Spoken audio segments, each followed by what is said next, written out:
the whole thing is a wreck, and it is totally unfair. It rewards the worst behavior, and it means that we most of all attract people who are willing to break the law or who don't have any resources. Lionel, thanks so much for joining the Americano podcast. I wouldn't miss it. This is an extra strong shot of Americano today because you and I are both in New York right now. You are spending a few months in Brooklyn. That's correct. That is my habit in the summer. It's a bit perverse, but I love New York in the summer. I do too. I agree, though. It's not a very popular opinion. Well, I think on this podcast, we're going to focus on Donald Trump's first 6 months of his second term. But seeing as you are in New York, I'm fascinated on your take about what's happening in the New York mayoral race. It does look like the self-proclaimed socialist, Zohran Mamdani, is going to be New York's next mayor come November, unless there's a massive upset. Walking around Brooklyn, being in Manhattan, are you surprised that he won the Democratic nomination? And what do you think New York is in for? I guess in retrospect, I'm not that surprised now that I've talked to some of my friends and acquaintances, all of whom voted for him.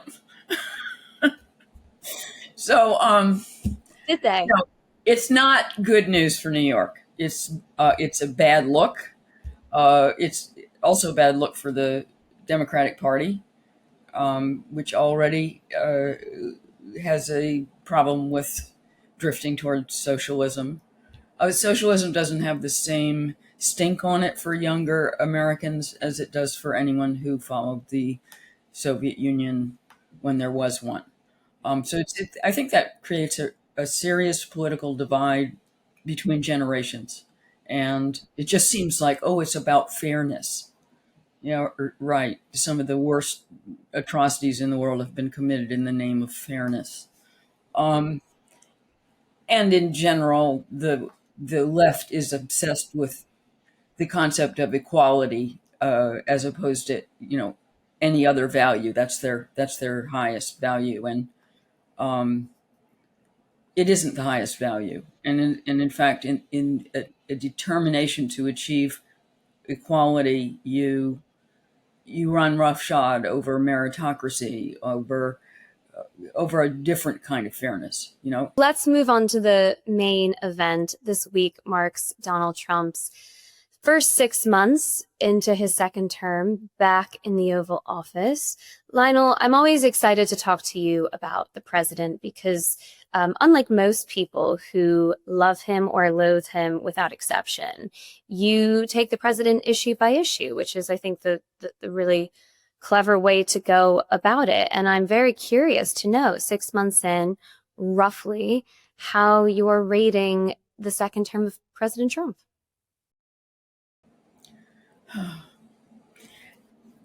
We can stop there. That sigh was all we needed to have. Perfect.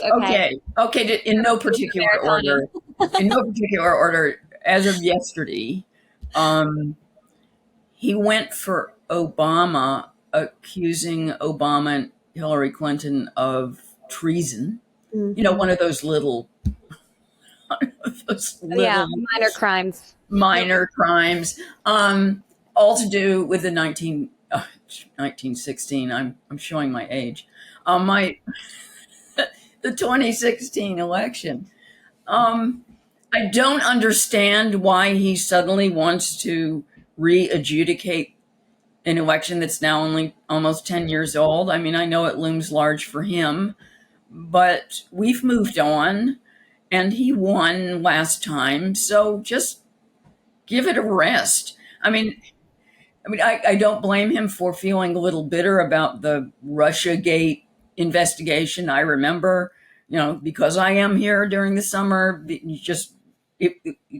year after year, we were inundated by nonstop accusations of corruption in relation to Donald Trump and Russia's interference or ostensible interference in the election, which came to nothing.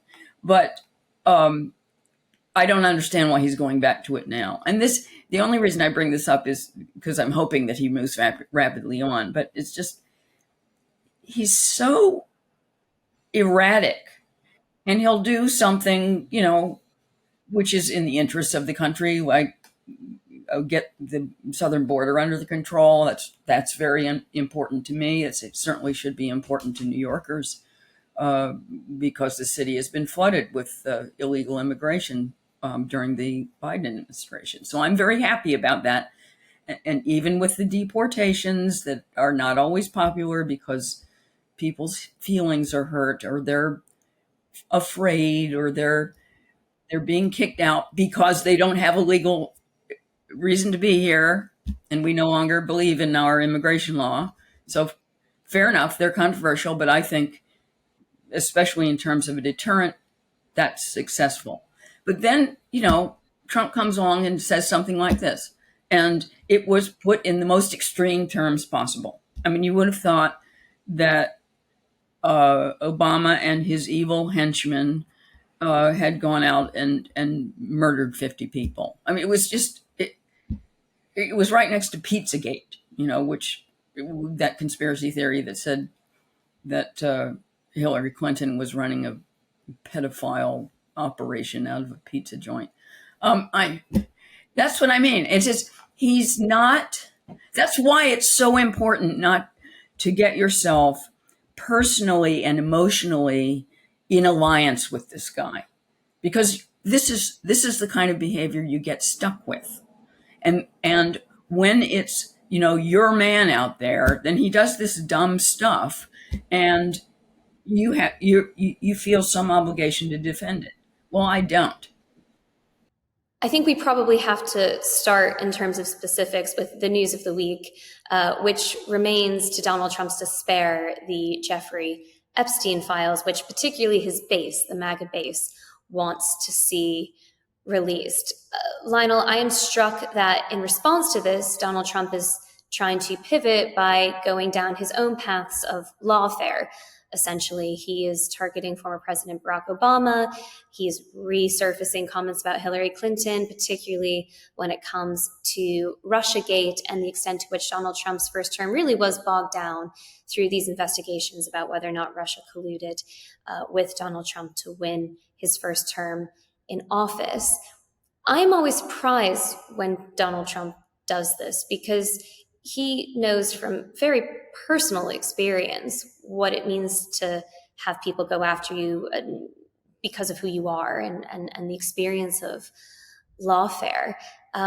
Surely this only spirals downwards. He's the person who in theory could stop this and say, let's draw a line under it. In America, we don't try to put our political opponents behind bars. He seems to be ramping it up. What do you make of it all? Well, I mean, I think that there surely is an element of vengeance. And on a personal level, I can't blame him, but he's president. So it's an indulgence that the country can't afford. He doesn't have very long. I would love to take him aside. Um, he doesn't even have 4 years. The way things are going, the chances are he is going to lose Congress at the midterms. You know, um, and that means if he wants to legislate anything, to nail something down, to have a real legacy, and not just a bunch of executive orders that are immediately reversed on with the next administration, then he needs to pick his spots, and he's not picking his spots. Uh, Also, an element of rising above would go a long way. Mm. Let go of the personal vendettas. Uh, at least appear to be pursuing policy objectives and not personal ones. Um, it's a waste of time. It's a waste of time, and it's a waste of power. And also, it's totally hypocritical. I mean, what was wrong with what was done to Donald Trump was that it shouldn't be done to anybody. And therefore, he shouldn't be doing it to anybody either. It's not the way we want government to work. That's how bad governments always work. It's not a new way of doing business. It's the oldest way of doing business in the book, going back to, kings and queens. They chopped off people's heads because they weren't on side. I mean, and this is the equivalent. And it's disappointing. And that's understatement. Do you find it interesting that Jeffrey Epstein in the past couple of weeks has basically come to dominate the conversation at a time where Donald Trump, for better or for worse, does have a lot to point to in terms of what he's done in his first 6 months? Okay, first of all, we have no evidence there are any files, because what his base wants is very particular. And it doesn't have anything to do with wanting the facts. It's wanting, no, they want a particular version of events confirmed. And it doesn't appear to matter whether or not that's true. They have, I mean, I'm sure they vary in terms of which figures they want to be exposed as having had, seedy underage sex with, hired 13-year-olds. So that's what they mean by release the files.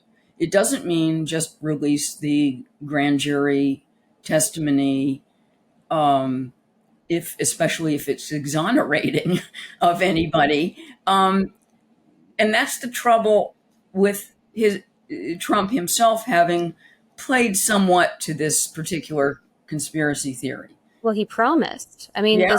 it was part of the agenda that he put to people when he was running for another term. Well, I mean, Alan Dershowitz had a piece in the Wall Street Journal recently, and he represented Epstein. So he couldn't. There are things he couldn't say because of attorney-client privilege.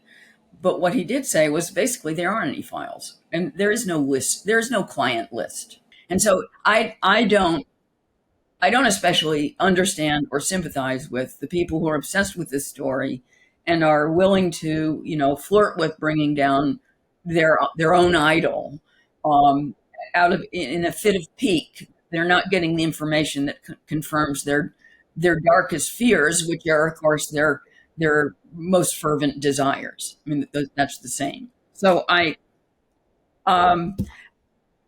Janet Daly in the Telegraph at the weekend claimed that this could destroy the Trump presidency, and I very much doubt it. I think eventually everyone's going to move on. This is one point in which I have to say I was sympathetic with Trump when he said, well, with all the stuff we're doing, and you want to talk about Jeffrey Epstein? Are you serious? I mean, I'm not quoting verbatim, but that's basically, and he tried to shame a reporter for bringing up something which is ultimately rather trivial. And for once, that was Trump being expedient, but it was also Trump at least appearing to have a sense of proportion, and I was on his side on that one. Well, let's dive into an area that I think does have a bit more moral complexity, as you say, and that certainly is Trump's record on immigration the past 6 months. I will put my hands up, Lionel, to being one of the people with hurt feelings, as you describe them, but I might put it in a slightly different way. I am so frustrated and so angry at the Biden administration for essentially operating a full open border policy for years on end, which I think really chipped away at the relatively positive attitude Americans have towards migration. It's been quite special and unique in America, especially compared to countries like Europe, that when somebody becomes an American citizen, they are exactly the same as you and me. We don't count days. We don't pretend to be fundamentally different in any way. To be American is to be a country of immigrants. And there was fairly decent sentiment around this that I think the Biden administration really undermined. And Lionel, of course, you and I have our own personal experiences with immigration. Me to the UK for many years. You've lived in a bunch of different countries. We have done so legally. We know how hard the system is. And, I've got a lot of respect for legal migration, and, we can speak personally to that. But it has also really led me personally to realize why most people want to move. They want to make better lives for themselves. They want to find opportunity. It can be incredibly hard to do.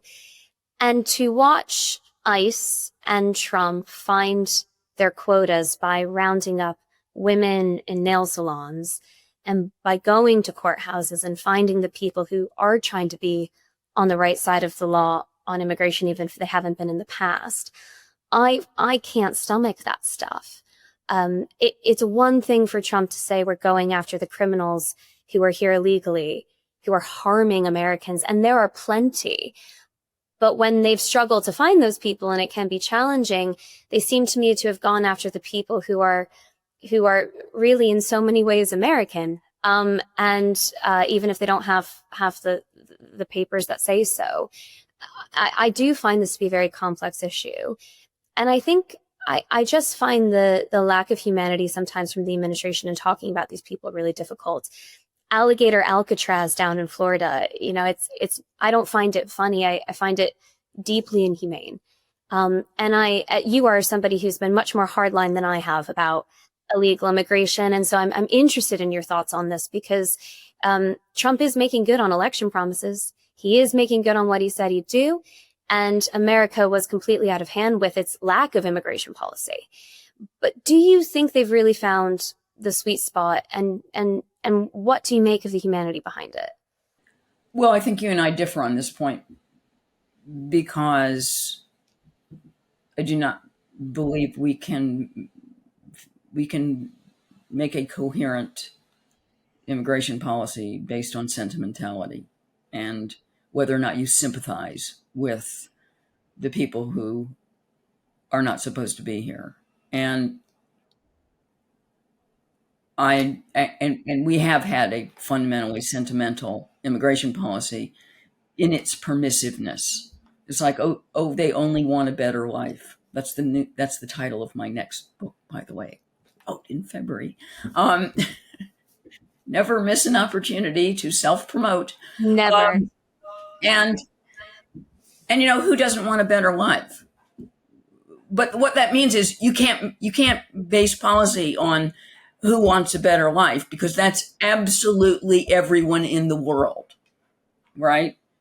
I'm thinking of a column on this later in the year, because wanting a better life, well, most of what you do is to get a better life. When I make an order from Amazon, if I order a book from Amazon, my life is going to be better because I got a book that I wanted to read, right? So everything we do is to get a better life. And so that just is one way of saying, well, we let everyone in, everyone, without condition. And no, we can't do that. The United States cannot let billions of people in. I mean, I think if you polls suggest that something like 2 billion people would be happy to move to the United States. And so we have to have different conditions than merely desire. That's what a better life means, is it's what you want. You want to live in the United States. You think you're going to have a better time in the US than where you are. But no, that's not a good enough reason. And I think it's not a good enough reason to let people stay that they got here. And that's really what you're saying, is that someone successfully got here and therefore they should be allowed to stay. And that includes visa overstayers, people who got off the plane and then just disappeared, people who went across the southern border and nobody was watching, all these people who claim to be asylum seekers who are not. I mean, they're not fleeing persecution. They just want their better life. And I know that the deportations look bad. You can put together all kinds of personal stories of very nice people who have fit in and worked hard. But you either have an immigration law or you don't. Now, I think there might be a case for the Trump administration to make a decision about, all right, how long this person has been in the country, 5-year cutoff, something like that. So if they've been here for 10, 15 years, all right, fine, leave them alone. I could see that. It's a compromise. Um, and I of course would back going after criminals, uh, first and foremost, which sanctuary cities like New York make much more difficult, because the easiest thing to do is to, um, you take this guy who doesn't belong here, has no right to be here, and has violated the law, has been caught, and you get them in court, or you get them coming out of jail, and you have custody of that person throughout. But New York will not cooperate with immigration, and which I don't understand what under federal law is possible, because federal law is supposed to trump, if you will, uh, state and local laws. So New York and LA, et cetera, are making it much more difficult for ICE, the immigration arm, to get criminal. I hear you, Lionel, and you're right. I think we do view this, we do view this differently, but perhaps there are some areas for compromise, like you just flagged. I mean, some kind of amnesty or pathway, perhaps not to citizenship, but certainly to being legal for people who have not committed crimes, people who've tried to pay their tax or are keen to pay their tax, people who All those people keen to pay their tax. I think well, that's people. But I think there are a lot of people who are trying to, trying to make themselves legal, trying to do the right thing, and perhaps there should be some kind of system that recognizes the difference between those who did once break the law and are now trying to be on the right side of it, and those who broke the law and saw it as the opportunity to keep doing it over and over and over again. I suppose for me, and you're right, there is certainly a sentiment to this, but I do believe it to be quite an American sentiment, one that, you and I are so lucky, I think, that our ancestors decided to go and pursue this better life, and now we get to have an American passport. It's the luckiest thing. And I completely appreciate that we can't do that for 2 billion people, right? That's not an option. But, to go back to your words earlier about how so many dangerous and painful policies have been pursued in the name of fairness, I worry at the moment that the sole focus on fairness, these people did not come here legally, not fair, even if it was 25 years ago, and they now have children in America, and they now have businesses in America, and they are in so many ways American, and they've learned English, and they've assimilated and adapted. I worry that that blunt focus on fairness is leading to things that are rather inhumane, and very senior people in huge positions to shape public policy, laughing and joking about the conditions in which people are being thrown into cells, 60, 80 people unable to sit down or lie down. That to me is also, it's just so deeply un-American that, our notions of freedom do not have to extend to the entirety of the world, to police the world and to open the doors to the world. America's learned that a really hard way over the past 25 years. But to the individual, I think that to be American is to still always hold on to those ideas of freedom and liberty to the best that we can. And I would just worry that this administration is really letting those principles down, in the way that they're treating people when they find them, but also in their blunt pursuit of fairness, which is, I think, just become quite warped in recent months. Well, I mean, obviously, I'm a bleeding heart liberal. What can I say? When you detain people, they deserve to have humane conditions.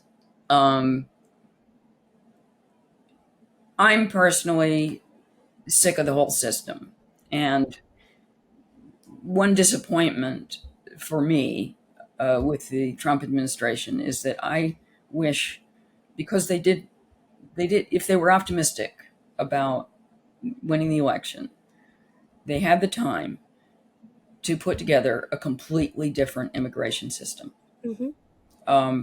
which does not reward just family reunification, which has turned into a big mistake because it's endless, and prioritizes people who have skills that the United States needs. So, I would scrap the entire asylum system.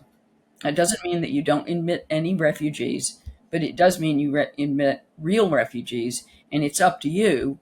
You have control over whether or not you consider these people refugees, whereas the way things are now, all you have to say is, "Oh, I have a credible fear of persecution," and then suddenly you're a legitimate asylum seeker, and we can't kick you out. And since the immigration system is so backed up, the courts are so backed up, you can be here 10 years before your case comes up, and then we're facing your argument. "Oh, I've been here 10 years. I have a family. I have a business. I'm good. You can't kick me out." This system doesn't work. The whole thing is a mess. There are not enough immigration judges. And in fact, one of the mistakes Trump is doing is he's starting to fire immigration judges. This is the last thing he needs. Maybe fire some of the people who are overly permissive, but get busy hiring some other people who can move people through the system. But I just hate the system. It's talk about fairness. It rewards people who break the law. It punishes people who go through procedures, right? And you and I have suffered plenty from going through other countries' procedures. They're not much better than the United States. No, It's very horrible. It's expensive. It's intrusive. It's boring. It involves enormous amounts of paperwork and suspicion, criminal records checks. And it's just and it takes a long time. So I would make that easier. But I am pessimistic that the kind of complete overhaul I'm talking about will ever happen. Instead, what will eventually happen is we'll have another amnesty, which is what you were recommending. We've done this before, okay? Every time we do it, we incentivize more illegal immigration because the understanding is all you have to do is get here, and eventually they'll pass a law and everything will be hunky-dory and you'll be a citizen. And I'm sure we differ on this point, but I wish we could overthrow birthright citizenship. I think we're not going to be able to. Trump is going to fail at that. But that's another incentive to come in here. And all you have to do is have a kid, and that gives you a good reason to stay here because you have an American citizenship. The whole thing is a wreck, and it is totally unfair. It rewards the worst behavior. And it means that we most of all attract people who are willing to break the law or who don't have any resources. And we're making it really hard for people who are well educated, who can fill important gaps, who will be net contributors to the tax system. We put up all kinds of barriers to them. And I don't know whether that overhaul is ever going to happen. well, no, and I wholeheartedly agree that the overhaul is desperately needed. You've also just reminded me about how on an immigration or a visa application, I think I had to put the speeding ticket I got when I was 17 years old. It's just it is the balance of these things is really quite crazy, not just in the United States, but elsewhere. In terms I'm just going to interrupt you for further color. Exactly when I got my criminal records checked to immigrate to Portugal, I had to explain getting a ticket on my bicycle in downtown London, in London around Oxford Street at 3 a.m. because there was absolutely no traffic, and after looking both ways, I crossed against the light. Right? Lionel, how could you? Scofflaw. Honestly, menace to society. Right. Yeah, that endangered my application. I really want to ask you about the economy before we go, if you'll permit me a few more minutes, because I don't think we really can talk about Donald Trump's first 6 months without talking about the overhaul of global trade. Liberation Day, Worldwide Tariff Day, depending on how you look at it, you might give it one of those two labels. And then the not so desperate pursuit of free trade deals, which are only really coming over the line now as we're recording this in the lead up to the new extended date of the 1st of August for the quote reciprocal tariffs to come in. They are by no means reciprocal. They, in very strange calculations from the Trump administration that nobody seems to be able to quite understand, they looked at trade deficit figures and then put percentages signs next to them. Not exactly mathematically sound.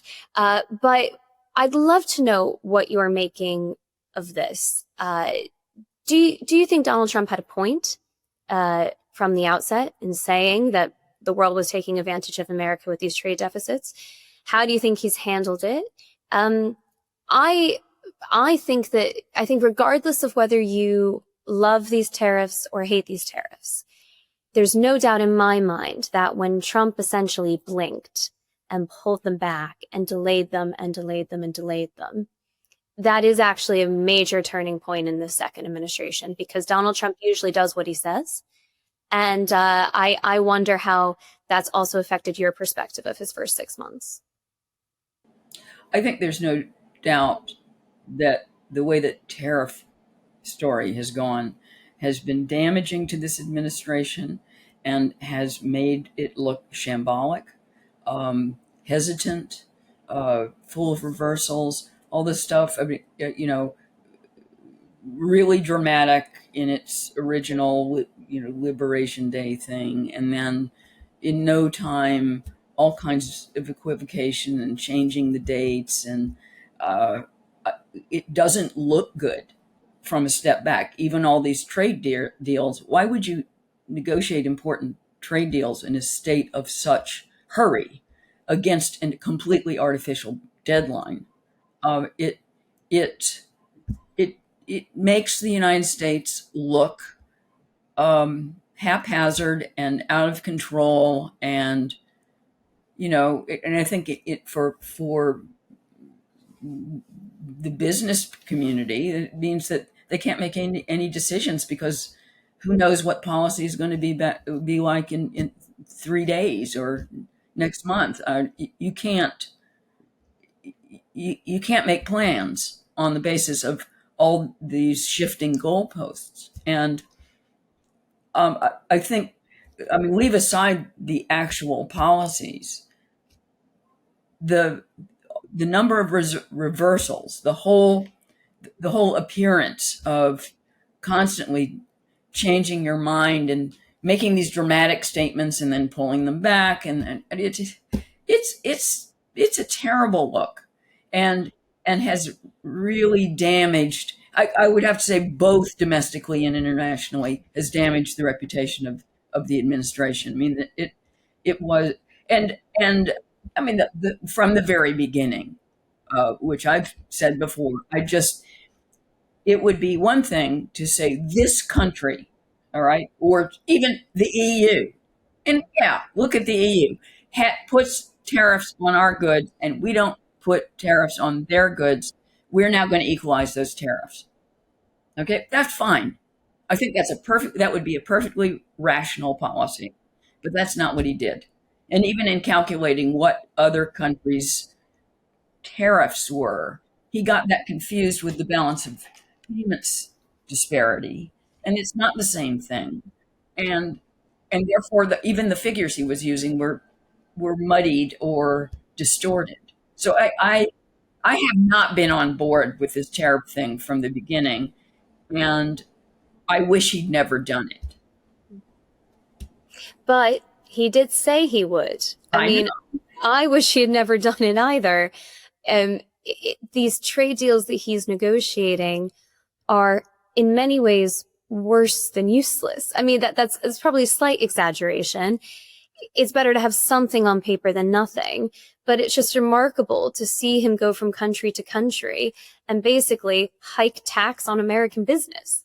That's what these trade deals are doing. They are, thankfully for these other countries and their residents and citizens, they are removing these tariff barriers, and Trump is just placing tax after tax on American business. And it's really quite shocking to watch. And yet the narrative has shifted because he's securing trade deals. To listeners of the podcast, I'm using air quotes. It's like it's a win. But I mean, it just feels like we're putting America in a much worse place on paper, with countries and the U.S. signing them to set us up for American businesses and ultimately consumers to have a much higher bill. Yeah, I mean, the nicest thing you can say is, in some ways, The fact that these tariffs haven't had more effect on the American economy is a testimony to the robustness of the American economy. Resilient. So that's the nicest spin I can put on it. Lionel, it's always so wonderful to see you. I'm so pleased we're in the same city. Yes. And we will have to get you on Spectator TV and Americano again soon. Thanks so much for joining us. Pleasure to talk to you.